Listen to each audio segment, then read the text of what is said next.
মানে কি আমাৰ সৰু ল'ৰাটো জয়ন্ত দাস 13 তাৰিখতে মানে নিৰুদ্দেশ হ'ল মানে গুচি গ'ল দাদাকৈ গ'ল আহিম বুলি কৈ গ'ল সেইদিনাকৈ যি গ'লে এতিয়া দেখা দেখি নাই মোবাইলটো চুইচ অফ আমি ক'তো বিচাৰিলোঁ কিন্তু আজিকালি পোৱা নাই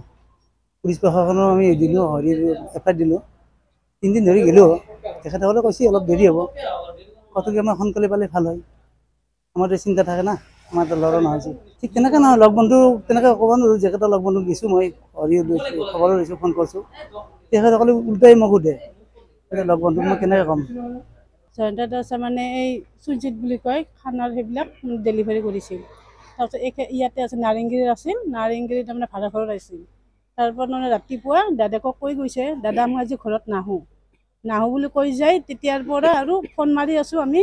সকলোৱে মাৰিছোঁ আমাৰ এখেতো মাৰিছে দাদাকো মাৰিছে মই মাৰিছোঁ তেতিয়াৰ পৰা মানে চুইচ অফ না আজিকালি চুইচ অফ হৈ আছে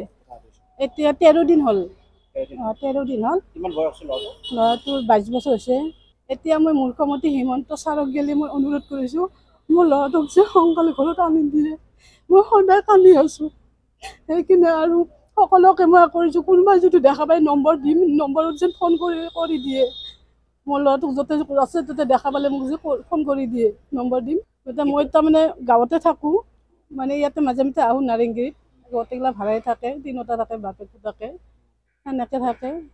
সেইকাৰণে মই অনুৰোধ জনাইছোঁ যেন হিমন্ত মুখ্যমন্ত্ৰী ছাৰক গেলি মোৰ ল'ৰাটো সোনকালে বিচাৰি দিয়ে ঠাইখিনি কথা কৈ যোৱা নাই এনে কৈছে দাদাকক কৈছে দাদা মই আজি ৰাতি ঘৰত নাহোঁ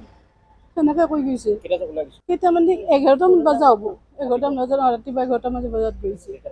তেতিয়াৰ পৰা আৰু গধূলিও মই ফোন মাৰিছোঁ চুইচ অফ মই এখেতকো সুধিলোঁ এখেতে কৈছে কি ৰাতিচোন ঘৰত আহাই নাই নাহা বুলি কৈ গৈছে আহাই নাই